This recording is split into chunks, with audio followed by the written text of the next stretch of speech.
যে কেন এই পরিস্থিতি কিছুদিন পর পরই শুরু হয়, ভারতকে উস্কানি দেওয়া হয়, আর এখন যে সর্বশেষ একটু উত্তপ্ত অবস্থা, এটি কেন? আপনার বিশ্লেষণ কি?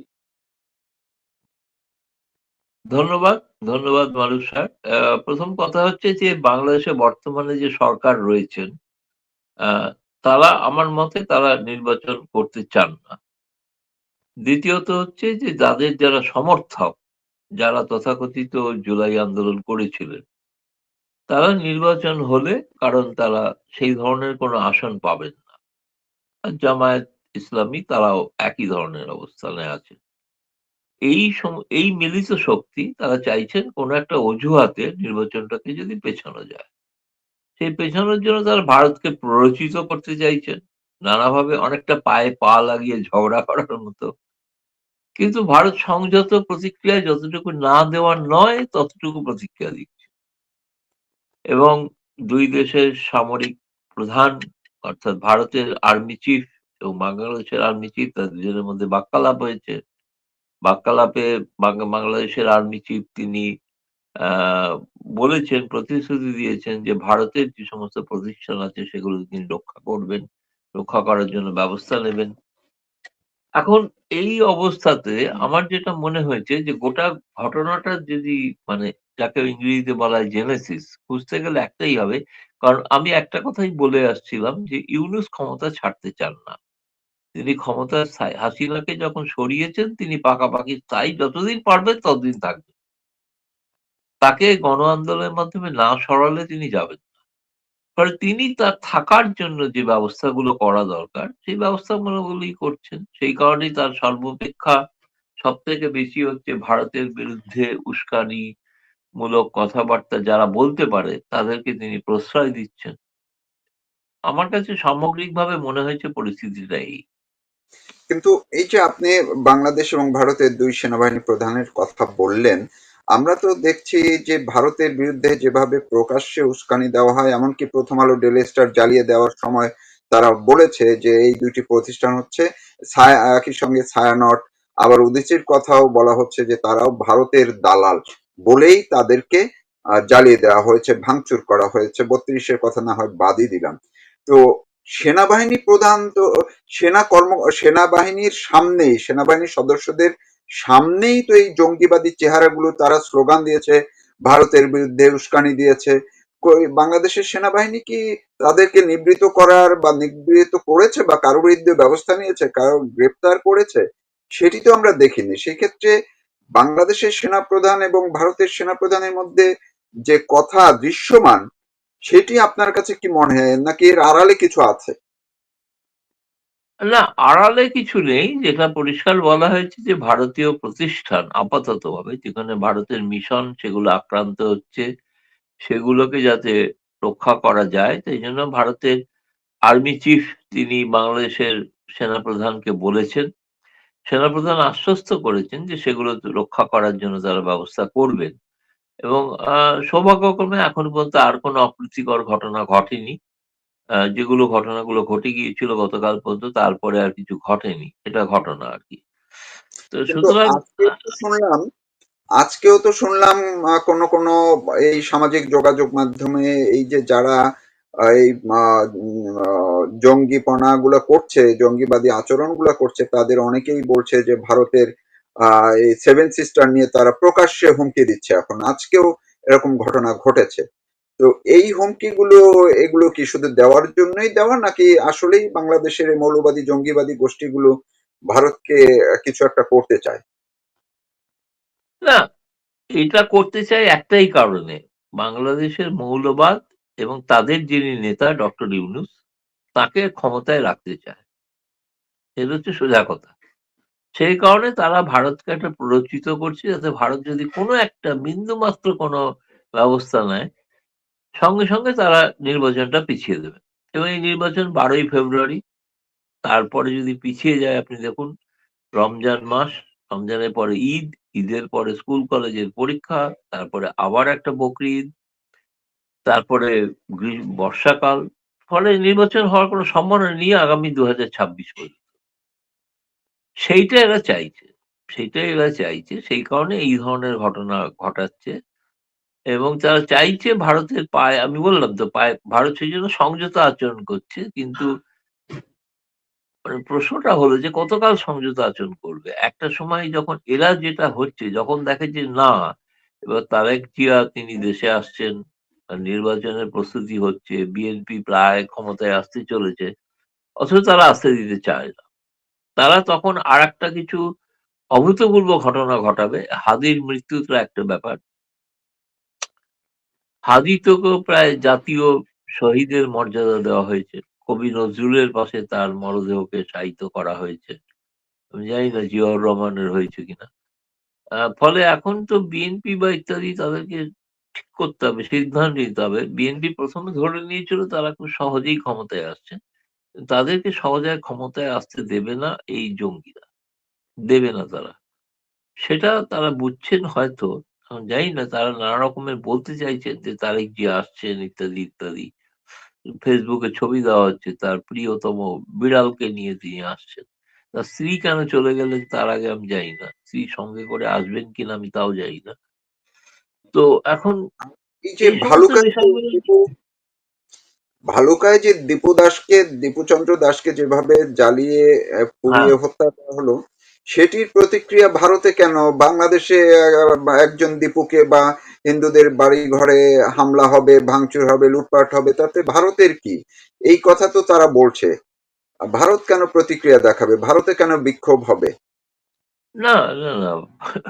প্রশ্ন হচ্ছে যে ভারত একটা সর্বাধিক হিন্দু প্রধান দেশ, এবং হিন্দু রাষ্ট্র নয় কিন্তু হিন্দু প্রধান দেশ। সেই দেশে অন্যত্র কোথাও কোনো হিন্দু অত্যাচারিত হলে নিকটবর্তী বাংলাদেশেই বরাবর হয়ে থাকে। ফলে সেই কারণেই তারা উদ্বেগ। ভারতে কেন? আজকে নেপালে প্রতিবাদ হয়েছে তো। নেপাল তো হিন্দু রাষ্ট্র নয়। নেপালেও তো প্রতিবাদ হয়েছে। নেপালেও সড়কে লোকে নেমে প্রতিবাদ জানিয়েছে। ইউনূসের তারা ছবি চালিয়ে দিয়েছে। নেপালে।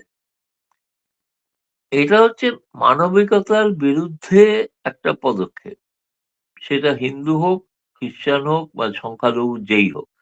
আসল কথা একটা জিনিস বলে রাখা দরকার, যেটা আমি তো বলব যে যারা অন্তত মনে করেন ইসলাম, ইসলাম বলে চিল্লান, কোরআনের কোথায় লেখা আছে যে বিধর্মী কাউকে পুড়িয়ে মারতে হবে? এটা কোথায় লেখা আছে? কোরআনের কোন ছত্রে লেখা আছে? আমাকে দেখান তো যে কত বড় ইসলামিক তারা। কোরআনের আমিও কিছু অংশ পড়েছি। আমি হিন্দু হলেও পড়েছি। কোথাও তো লেখা নেই এ কথা। তারা কি ধরনের, এই তো ইসলাম নয়। এটা তো জঙ্গি। জঙ্গিরা কোনো ধর্ম মানে না। ভুল কথা। এরা ধর্মকে ব্যবহার করছে। কিন্তু সাধারণ বাংলাদেশী মানুষের বোঝা উচিত যে ইসলামের কোরআনের কোন ছত্রে কোথাও লেখা নেই যে একজনকে পুড়িয়ে মার। আচ্ছা শুনুন, যেদিন হযরত মুহাম্মদ মক্কা দখল করেছে তিনি একটা পাতাও তো ধ্বংস করেন। এটা কি জানে না এরা? এরা কারা? এরা জঙ্গি। এরা ইসলাম বিরোধী।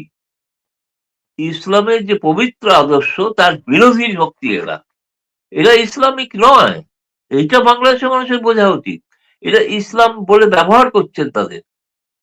কোরআনের একটা ছত্র আমাকে উল্লেখ করে দেখিয়ে দিন যেখানে লেখা আছে যে একজন কাফেরকে বা হিন্দুকে পুড়িয়ে মারতে হবে। কোথায় লেখা আছে?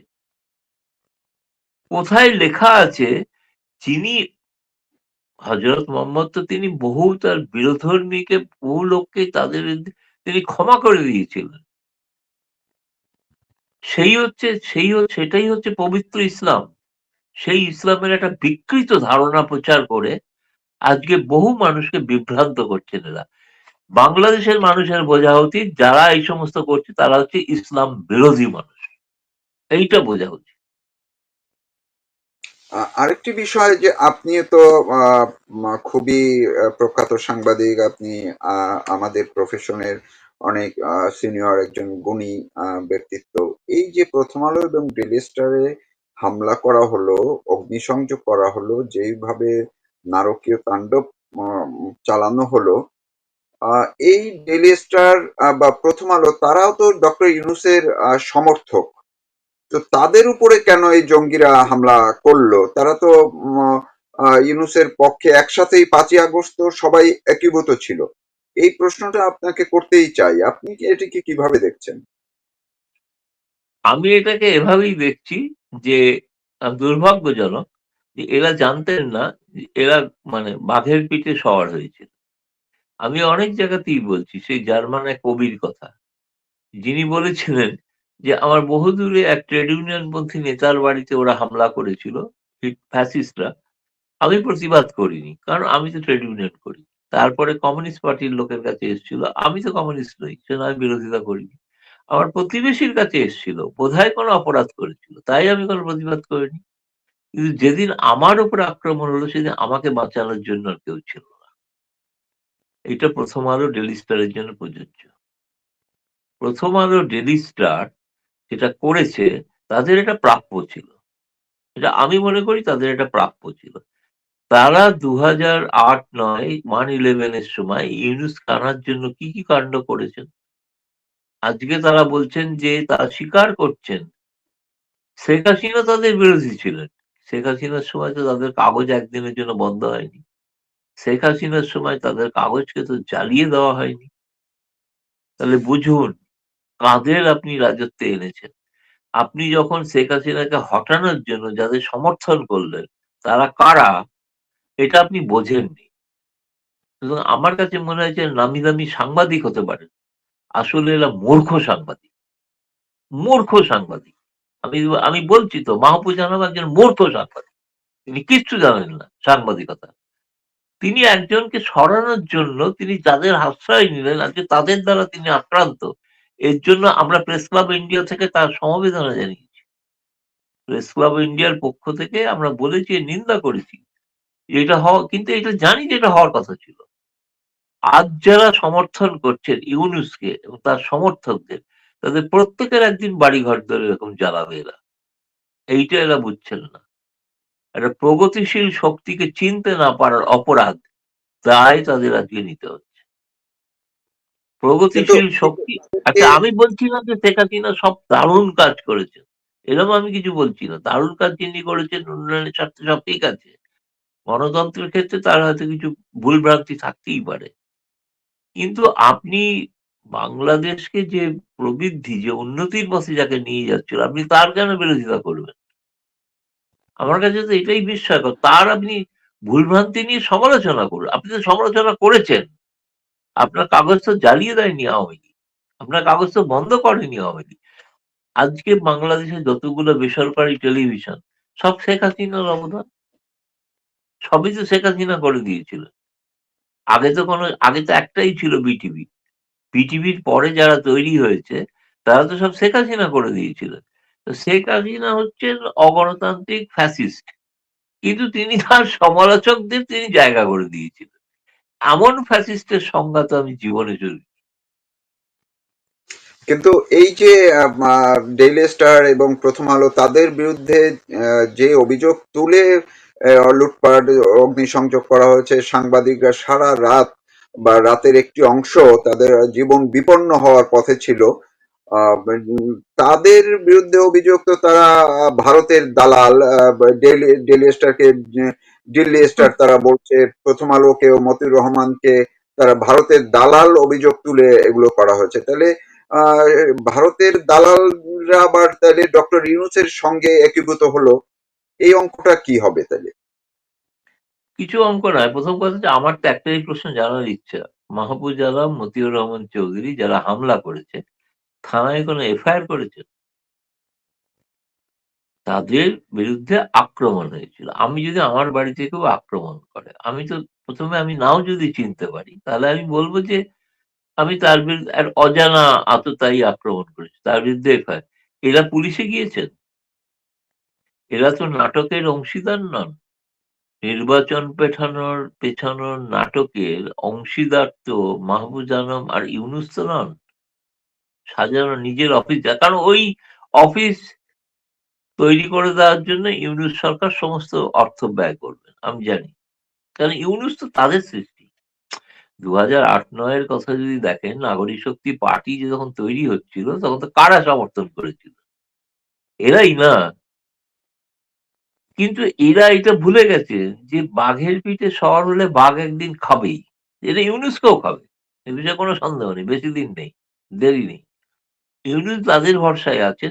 তিনি হাদিকে বুকের মধ্যে রাখছেন, তার আদর্শকে বুকে তার আদর্শ কি ছিল? তার আদর্শ ছিল ভারত বিরোধিতা। তার আদর্শ ছিল বাংলাদেশকে একটা ইসলামিক রাষ্ট্রে তৈরি করা। সেই আদর্শ তিনি বুকে রাখছেন। কে ইউনূস আজকে তো স্পষ্ট হয়ে গেল, পরিষ্কার হয়ে গেল।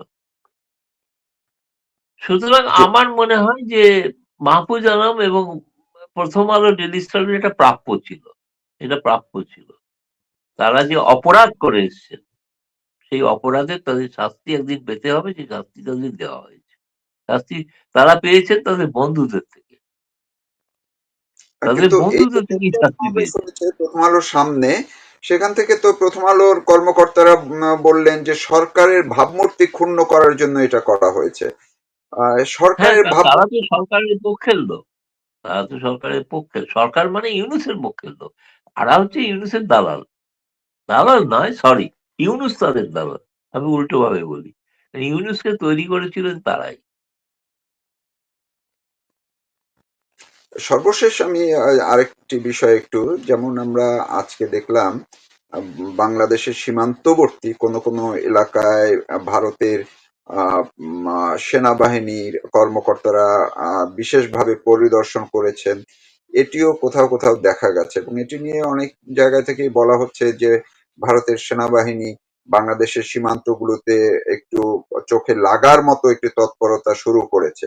আপনি কি তাই মনে করছেন যে বাংলাদেশ কি এই উস্কানিতে, ভারত কি বাংলাদেশের মৌলবাদী জঙ্গিদের উস্কানিতে শেষ পর্যন্ত ধৈর্য হারা হয়ে কিছু একটা করতে পারে, এমনটা আপনার না, আহ সেটা বাংলাদেশের জঙ্গিরা সেটা চাইছে। সেটা চাইছে একটাই কারণে, যাতে ওই অজুহাতে নির্বাচন পেছানো যায়। যাতে বিএনপিকে ক্ষমতায় আসতে না দেওয়া যায়। সেই কারণেই তাদের সমস্ত চেষ্টাটা হচ্ছে বিএনপিকে আসতে না দেওয়া ক্ষমতায়।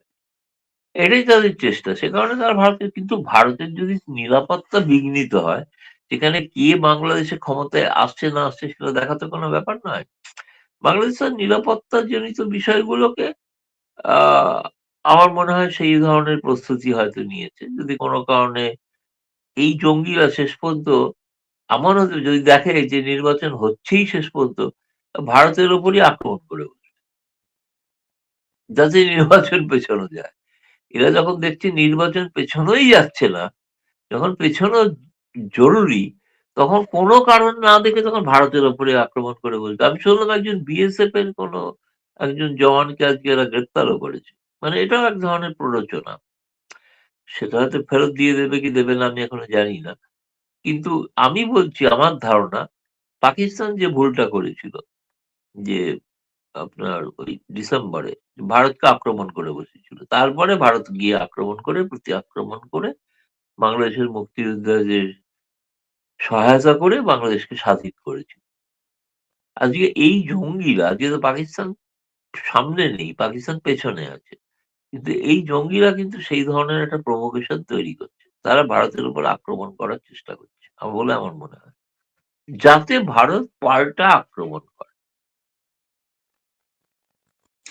যে আমি শেষ করতাম, কিন্তু আরেকটি প্রশ্ন একটু আজকের বিষয়টি মাথায় আসছে, এটা দিয়ে আপনি যদি এই যে বাংলাদেশে দিল্লিতে বাংলাদেশ দূতাবাসে যে ঘটনা একটু ঘটেছে এটি নিয়েও ভারত প্রতিক্রিয়া, ভারতের বিবৃতি নিয়ে বাংলাদেশের পররাষ্ট্র মন্ত্রণালয় থেকে পররাষ্ট্র উপদেষ্টা আবার বিবৃতি দিয়েছে, এটি কি, আপনি এটিকে কিভাবে দেখছেন?